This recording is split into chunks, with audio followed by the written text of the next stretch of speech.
کہتے ہیں۔ اللہ تعالیٰ نے اس استغفار کو بڑا پسند فرمایا، اور یہ استغفار کے جملے مالی کو اتنے پسند آئے کہ اللہ نے نبی پاک علیہ السلام کو بھی حکم دیا، کہا محبوب آپ بھی میری بارگاہ میں استغفار کریں۔ اگرچہ حضور کا استغفار اس معنی میں نہیں ہے، بلکہ نبی پاک کا استغفار تو بلندی درجات کا معاملہ ہے۔ چونکہ استغفار خود ایک عبادت ہے، تو یہ عبادت کرنے کا اللہ نے اپنے محبوب کو بھی ارشاد فرمایا۔ جب فتح مکہ ہوئی تو فرمایا اذا جاء نصر اللہ والفتح، جب اللہ کی مدد آئی تو پھر فتح نصیب ہوئی، وَرَأَيْتَ النَّاسَ يَدْخُلُونَ فِي دِينِ اللَّهِ أَفْوَاجًا، تو پھر آپ دیکھیں گے لوگوں کو، لوگ فوجوں کی فوجیں دین میں داخل ہو رہے ہیں۔ لوگ پہلے ایک ایک دو کر کے آیا کرتے تھے، تو اب فوجوں کی فوجیں آ رہی ہیں، تو یا اللہ ہم کیا کریں؟ تو رب کریم نے فرمایا محبوب فَسَبِّحْ بِحَمْدِ رَبِّكَ وَاسْتَغْفِرْ، اپنے رب کے لیے حمد کرو، تسبیح پڑھو اور استغفار کرو۔ کیا کرو؟ استغفار، معافی مانگو، اس کے حضور آہذاری کرو، استغفار کرو۔ معنی یہ ہوا کہ جب تو غلطی ہو جائے پھر بھی استغفار کرو، جب اللہ زیادہ نعمتیں دے پھر بھی استغفار کرو۔ ہمارے ہاں یہ ہوتا ہے کہ جب تو کوئی نقصان ہوتا ہے تو وہ اللہ کی طرف سے ہوتا ہے، نقصان ہو جائے تو کہتے ہیں اللہ کی مرضی تھی، اور فائدہ ہو جائے تو کہتے ہیں میں نے محنت ہی بڑی کی تھی، میری جدوجہد بڑی تھی۔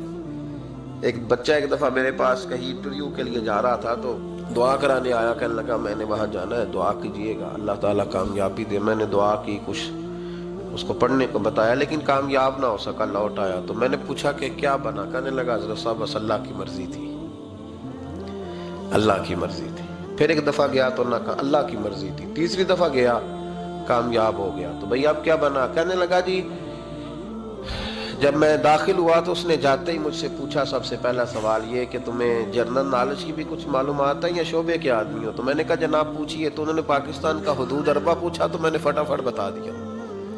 پھر انہوں نے مجھ سے پوچھا کہ یہ جو مینار پاکستان ہے اس کی تجویز کس شخص نے دی تھی؟ تو میں نے فٹافٹ اس کا بھی نام بتا دیا۔ پھر شارٹ ہینڈ کے ایک دو سوالات اس نے کیے تو وہ بھی میں نے بتا دیے، تو الحمدللہ کامیاب ہو گیا۔ میں نے کہا بیٹے جب تو ناکام ہوا تھا تو اللہ کی مرضی تھی، اور کامیاب ہوا ہے تو میں لگا دیے، اب اللہ کی مرضی کدھر گئی؟